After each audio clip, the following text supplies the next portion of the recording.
as England descends into bloody chaos. In a windswept castle in Wales,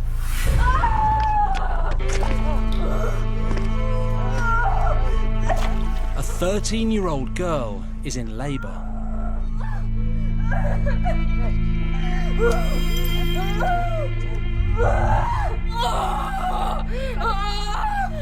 Even by medieval standards, Margaret Beaufort is obscenely young to be pregnant. Come forth.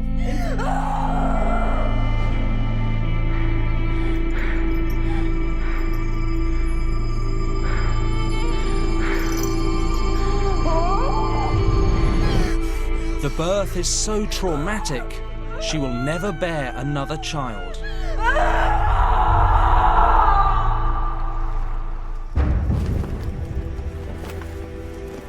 All her hopes are bound up in this one baby boy. She christens him Henry Tudor. This 13-year-old girl and her baby son will change the face of England. Right from the start, Margaret and her son are in a struggle for survival. As if being a mother at 13 wasn't enough, Margaret's also a widow.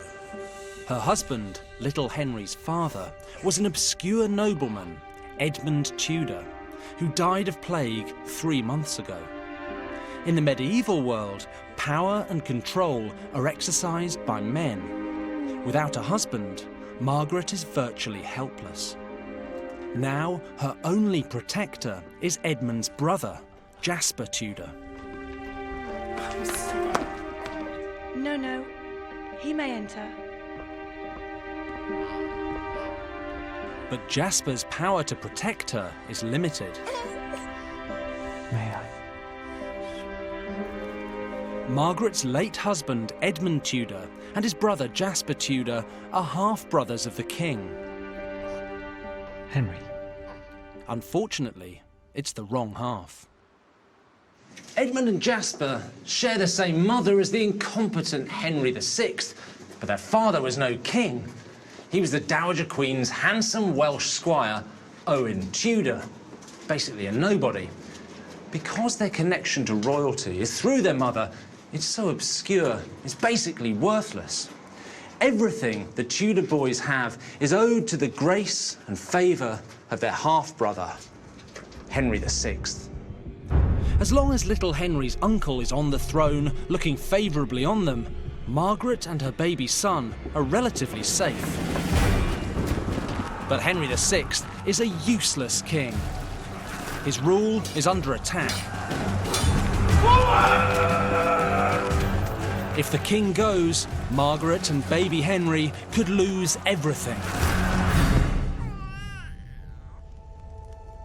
As a medieval widow, Margaret knows what she must do to protect herself and her baby son. Find a new husband. But that decision comes with a heavy price. It's time. Under medieval law, if she remarries, Margaret must give up her son to his nearest male relative. She can't take him with her. But Margaret's smart, and at 13, already a ruthless pragmatist. She knows her baby will be safe at Pembroke, looked after by his trusted uncle Jasper.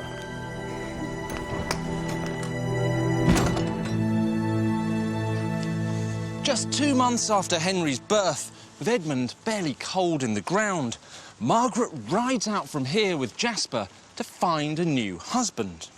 And that's pretty extraordinary. She's practically a child. She's just been through a traumatic birth, and she's riding through a plague-ridden and politically unstable land. Plus, as a medieval woman, the job of finding her a husband would normally be down to her guardian. So this is someone who wants control of her own destiny. And what she really wants is the power and the influence to protect herself and her son. She's got the perfect match in mind. In January 1458, after the bare minimum period of mourning, Margaret marries her second husband, Henry Stafford.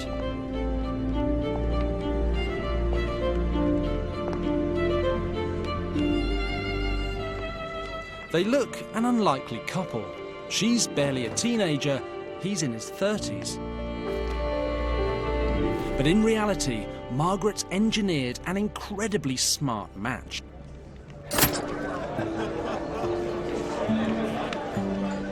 As a man from an important noble family, Stafford's got power, but as a second son, almost no money. Margaret is the sole heir to the Beaufort fortune. She's loaded, but as a woman, she's powerless.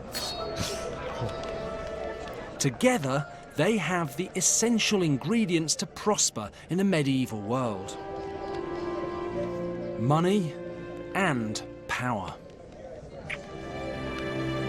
This makes it a marriage of mutual respect, even affection. This is quite a turnaround for Margaret. Her estates are flourishing, she's in a successful marriage, and her son is secure. But then, just 3 years into her marriage, her comfortable life is turned upside down.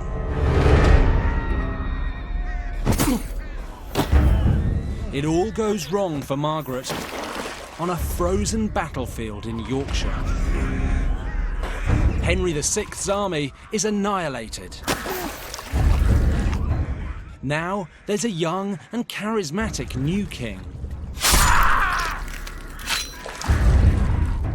Edward IV. Long live the king!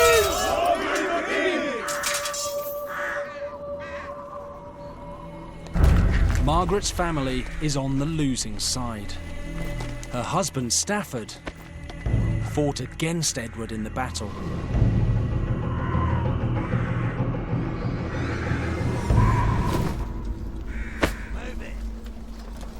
He's lucky to escape with his life. And it just gets worse for Margaret. Pembroke Castle, where her son lives with his uncle Jasper, is taken by Edward's men. Jasper escapes. But Margaret's little boy Henry, just 5 years old, is left behind. He must be here somewhere. Still a fire there, though. Look everywhere. We'll go right. Make sure you search everywhere. Cupboards, wardrobes. Yes, sir. Anything? He's not here. Right.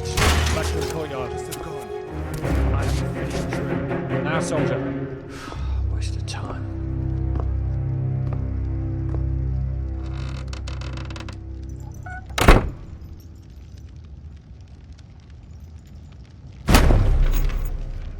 Got you, boy. Long live the king!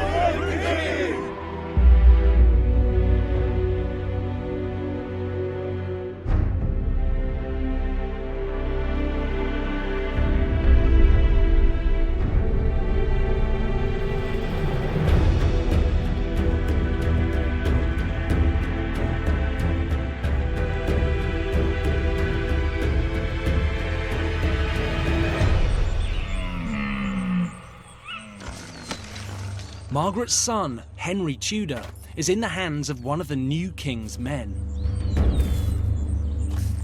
As a noble child, he is at least being honourably brought up and is safe from harm. But separated from his family, he's effectively a prisoner. And worst of all, the new king strips little Henry of all his lands. The thing to understand is that in the Middle Ages, land means security.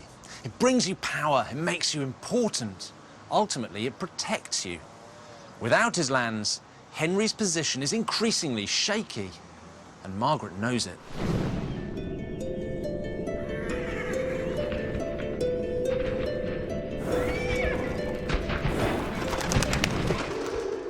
So now, Margaret has a new mission. Get her young son's lands restored to him. To do that, she must turn her enemies into allies and ingratiate herself with the new king, Edward IV. This can't have been easy for Margaret.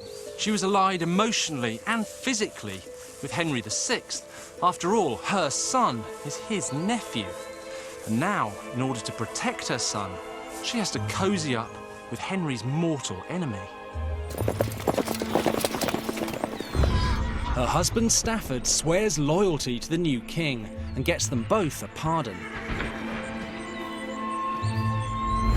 Finally, after 5 years of hardcore schmoozing, Margaret persuades Edward IV to return an estate to her that he'd snatched from her Beaufort family.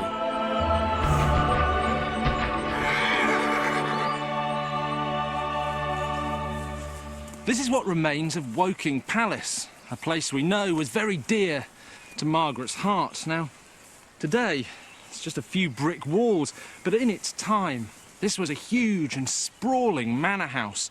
Now, the fact that Margaret was allowed all of this splendour and wealth in an age where land equals power is a sign that she'd finally persuaded King Edward IV that he could trust her. 2 years later, always keen to promote her interests, Margaret and her husband Stafford invite Edward to Woking for a hunting party.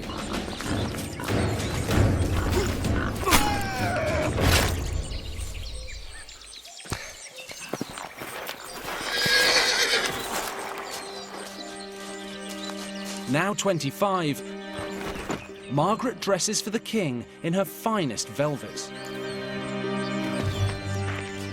and orders the very best hospitality. My Lady Margaret. Your Grace, we are honoured by your presence. You are truly the mightiest of hunters. The lands are most abundant for the hunt. Truly there is so much game here. Perhaps I should regret returning this estate to your care.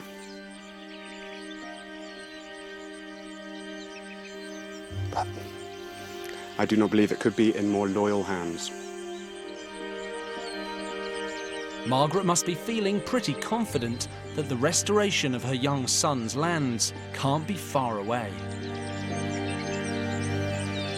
But then, barely 9 months later, everything's turned on its head.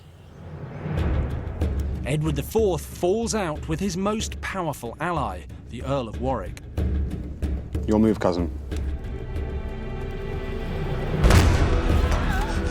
Your Majesty, Warwick's troops are close.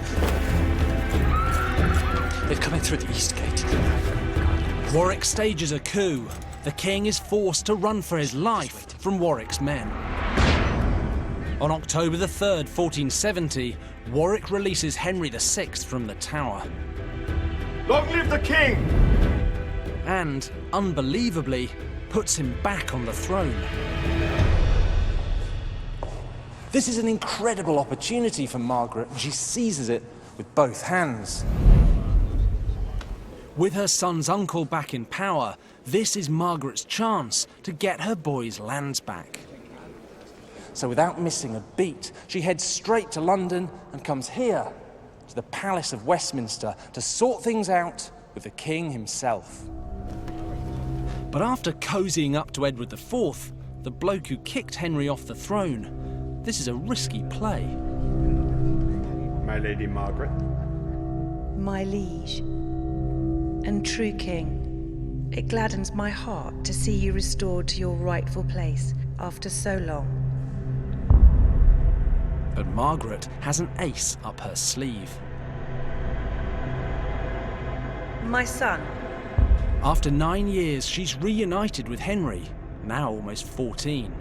She's brought him to meet his uncle, and there's a lot riding on his debut at court.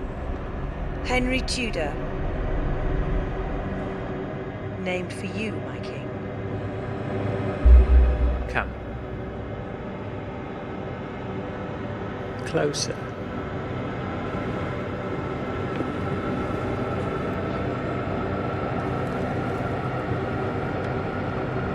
Out of the blue, Henry VI makes an astonishing prediction about his young half-nephew. One day, you will assume the helm of state. You are destined to hold everything in your grasp. He seems to be suggesting that Henry will one day succeed him as king. That's a pretty amazing thing for Margaret to hear, but it must at least encourage her to know that she's on track to get her son's lands back.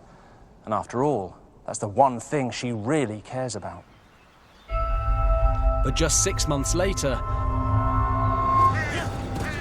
Margaret's world is turned upside down. Yet again. Margaret's here at Woking when she receives this letter from her husband, Henry Stafford. Now, the original is at St John's College, Cambridge, and is a mere scrap of paper, hardly legible. But when we blow it up to this size, you can see it's been written in a real hurry. It's in Stafford's own hand. And he says, "I bequeath my soul to Our Lady St Mary and to all the holy company of heaven, and my body to be buried whereas it shall best please God that I die." So this is Stafford's very hastily made will, and the fact that he's sending it here to Margaret is incredibly poignant, because he's sending her a message. He's telling her that he's going into battle and he might never make it home.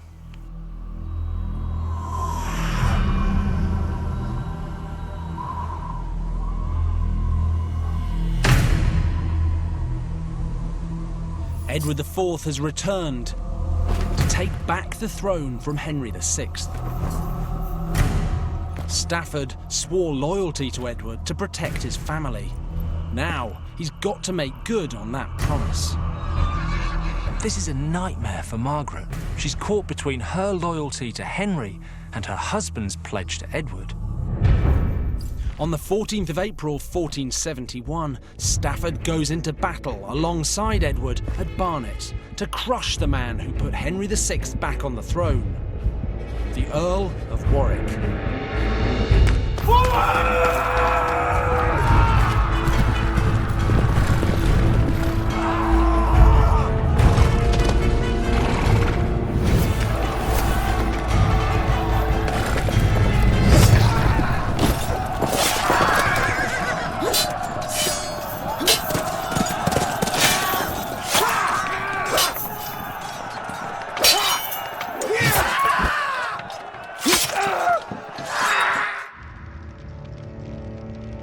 Margaret can't go to the battleground herself. But she can't just sit around and wait for news. She dispatches a rider from Woking to find out what's happening to her husband. I cross this land. I cross these seas. I cross my heart and to I take your hand to save my soul in your embrace. I found my home.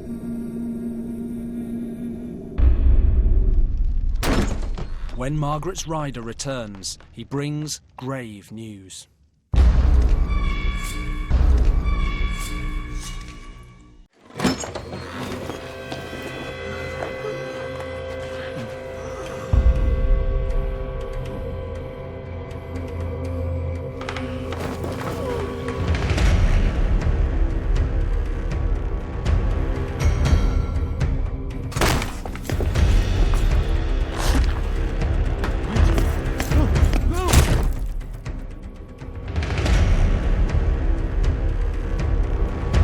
Edward IV is back, and this time he's not in a conciliatory mood. He begins a purge of the old king's allies. Sure it's done.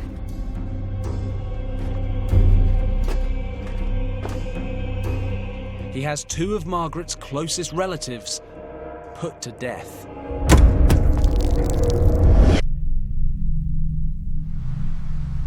This is incredibly traumatic for Margaret. If Edward IV is exterminating the old king's relatives, then she must realise that her son, Henry VI's nephew, will be next on the list. So forget fighting for his lands, forget about politics. Now, she's just a mother fighting for the life of her son. Her young son, Henry, is with his uncle, Jasper, at Pembroke Castle. Margaret sends one of her loyal servants to save his life. Go to my son this instant. She sends one very simple message. What should I tell him, my lady? Run. Run for your life. 14-year-old Henry Tudor flees England.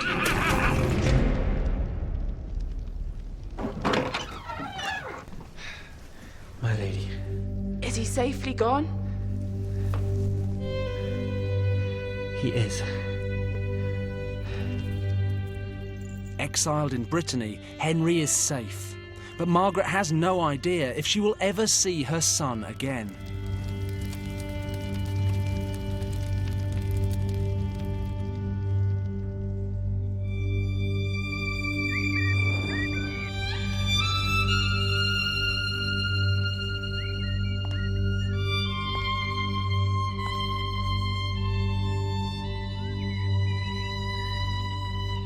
It's a disastrous year for Margaret.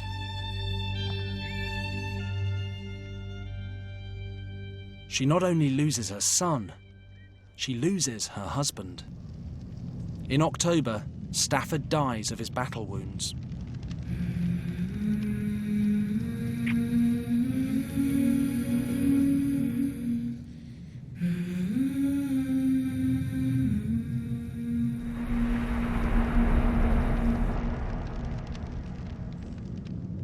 At the age of 28, Margaret is a widow for the second time.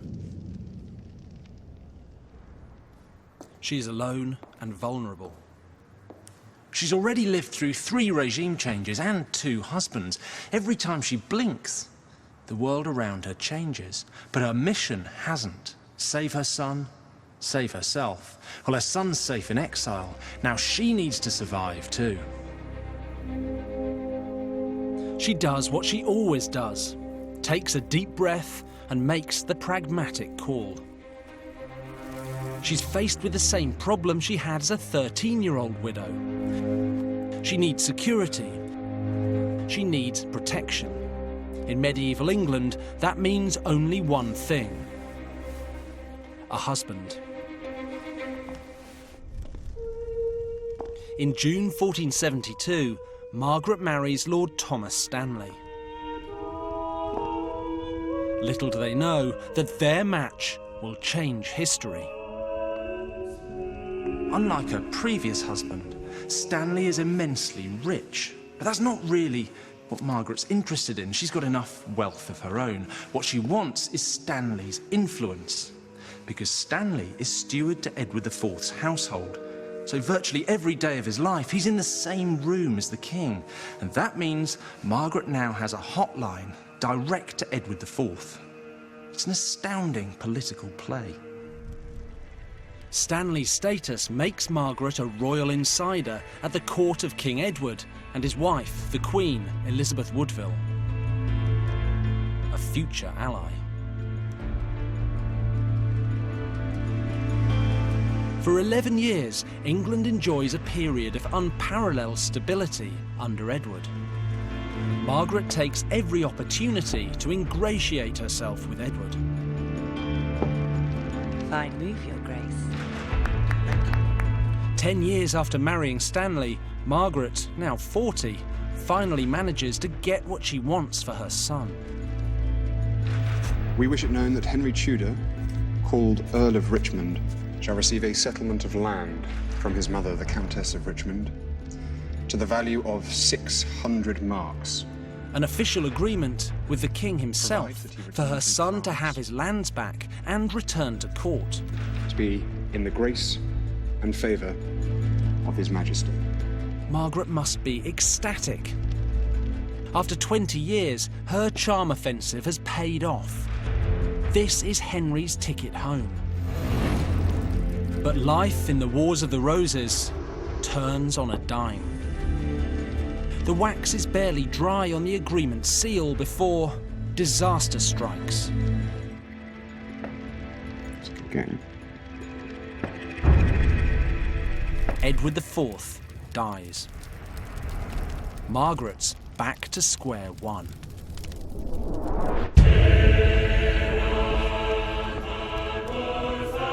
Three months later, England has a new king. Edward IV's younger brother, Richard. On July the 6th, 1483, Richard III is crowned King of England here at Westminster Abbey. It's the denouement to one of the most shocking and controversial pieces of political skullduggery imaginable. Richard has snatched the crown from his nephew, Edward IV's 12-year-old son, and locked him and his brother up in the Tower of London. Richard ropes Lord Stanley and his wife, Margaret Beaufort, into the coronation. She carries the new Queen's train. He carries the King's mace. Because Richard needs to shore up his dodgy claim to the throne.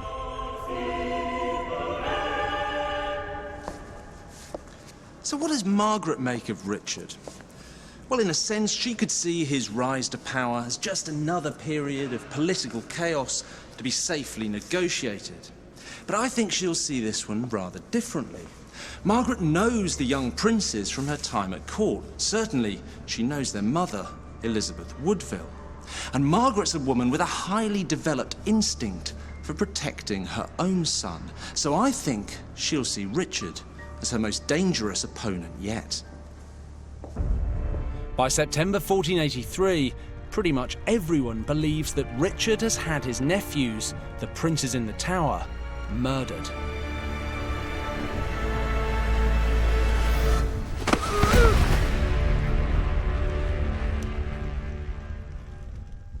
This changes everything for Margaret.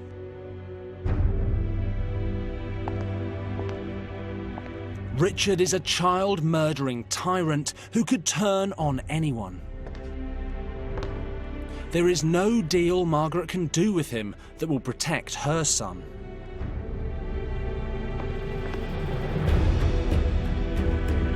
Now that Margaret can't fall back on simple politics, she's forced to think more radically. She could run away and live in exile with her son. She could stay, keep her head down and never see her son again. Instead, she thinks way, way outside the box and comes up with an absolutely breathtaking idea. Richard must go. And she has the perfect replacement, her son, Henry Tudor. It sounds crazy, but there aren't really any alternatives. Almost everyone else on the royal line has died or been murdered. Margaret starts to sniff out potential allies. Richard has made so many enemies, she's spoiled for choice.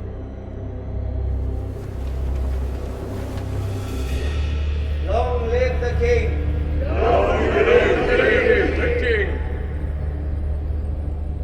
Margaret's decision is one of the pivotal moments in English history. But what she's planning would be extraordinary for anyone, let alone a medieval woman. She's going to usurp the crown of England. This is crazy. Or it would be for anyone but Margaret. Her biggest problem is her exiled son's desperately weak claim to the throne. All his royal connections come through women. They're almost worthless.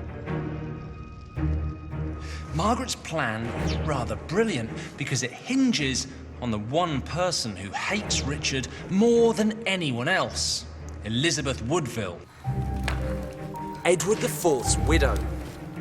Elizabeth's father and brother have been executed, and her two little boys have disappeared, presumed murdered at Richard's hand. Now, Elizabeth's trapped here at Westminster Abbey in sanctuary with her 5 daughters. But Richard has the abbey surrounded by soldiers. Luckily, Margaret and the old queen share a physician, Louis Caerleon, who can pass freely. Pray enter, good doctor. You are most welcome.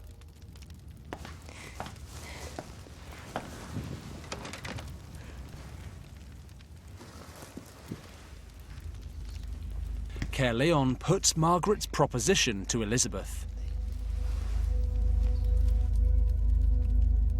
Margaret wants to plug her son into the royal family. Her idea is to marry Henry Tudor to Elizabeth's daughter by Edward IV, Elizabeth of York. Unite the English nobility and make their children king and queen. The old queen accepts, and the deal sets in motion a sequence of events that will end in blood. The only question is, whose? In late September 1483, Margaret sends a good great sum of money to Henry in France to fund an invasion. Wait!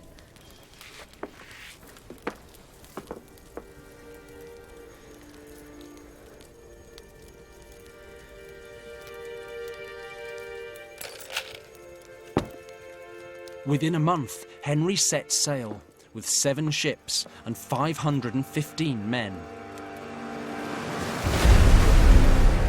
But Margaret's grand plan goes disastrously wrong. A storm blows up in the Channel and Henry's fleet is scattered. They end up off the coast of Devon, where Richard's men are waiting. Henry's forced to scuttle back to France with his tail between his legs.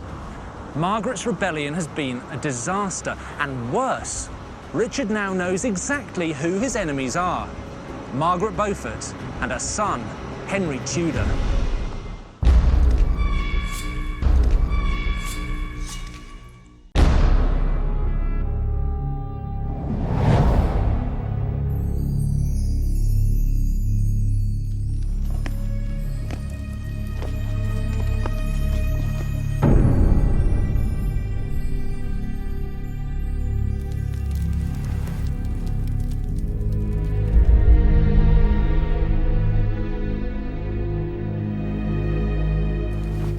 Richard orders Stanley to isolate his wife, remove all her servants, and prevent her communicating with her son.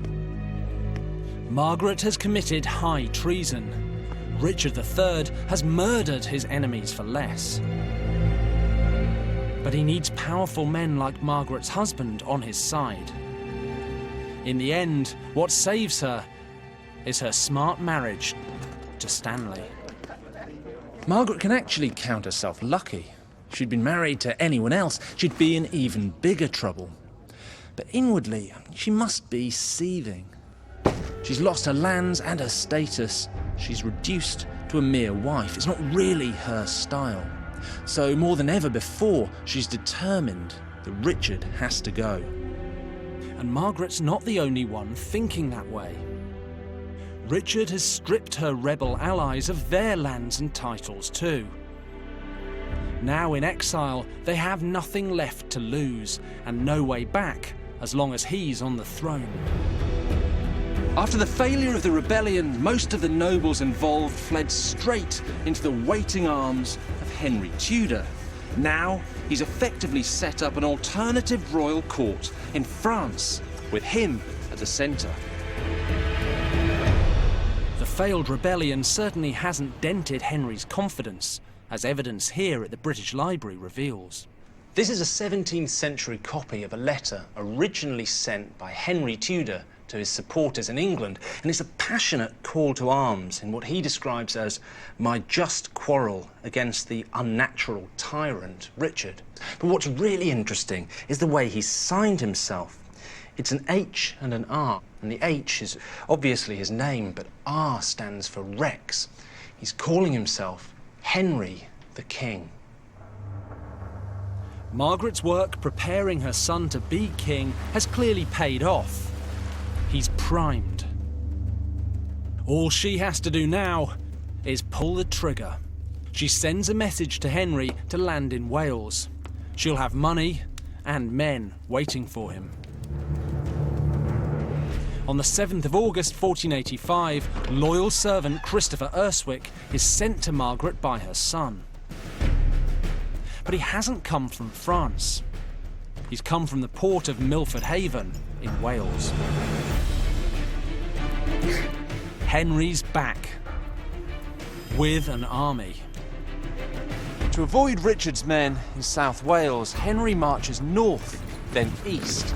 He crosses into England via the River Severn here at Shrewsbury.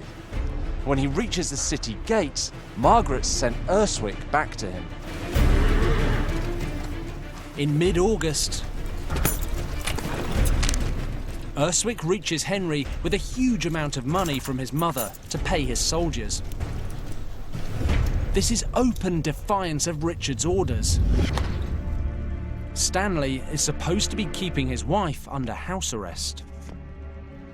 Instead, she's been doing absolutely everything she's been banned from, using her servants, communicating with her son, directing his insurrection. Margaret's husband's status won't save her from Richard a second time. She knows that soon she'll either be mother of the King of England, or they'll both be dead.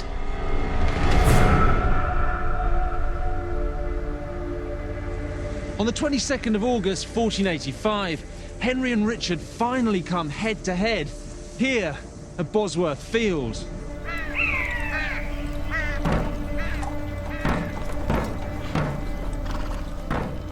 Henry has an army of around 5,000 men, but Richard has him comprehensively outnumbered with as many as 15,000 troops.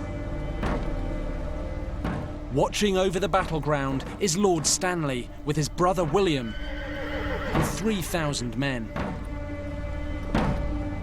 Waiting for their moment. Nobody knows which way they will side. Although Margaret is architect of the whole rebellion, by the time she hears back from the battlefield, her fate has already been sealed.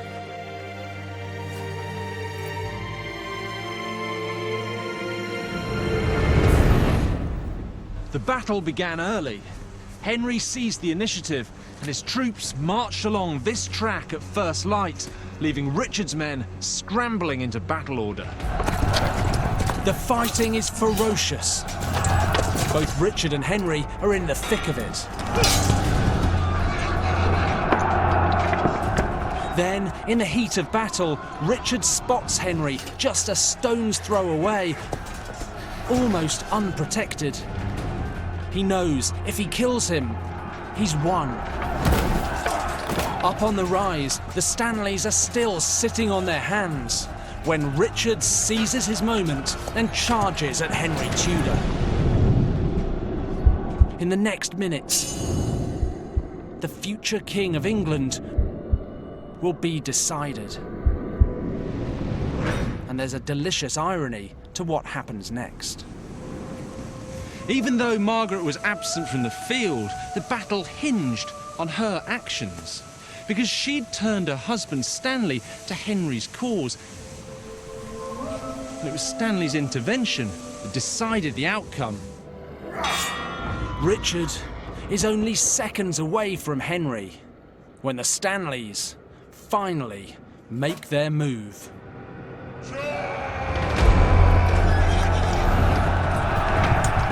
Stanley's men raced down from that rise.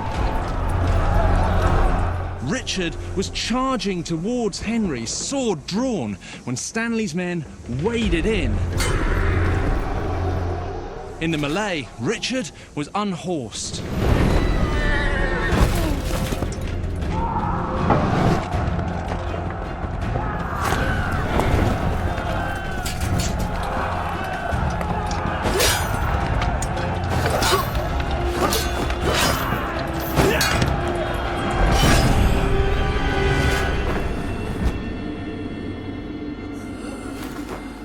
The end was quick and it was brutal.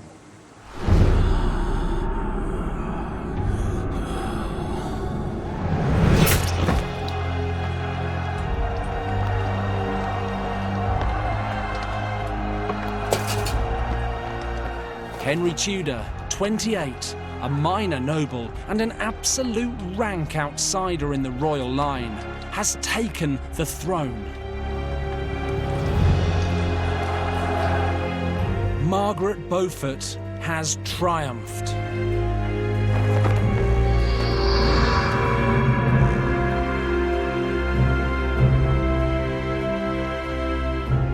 Richard's crown is taken from the battlefield and placed on the new king's head by Margaret's husband, Stanley himself.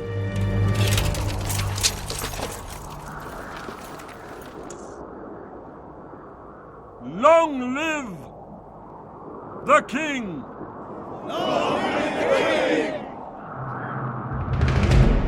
King! Margaret Beaufort is mother of the King of England. She's still only 42 years old.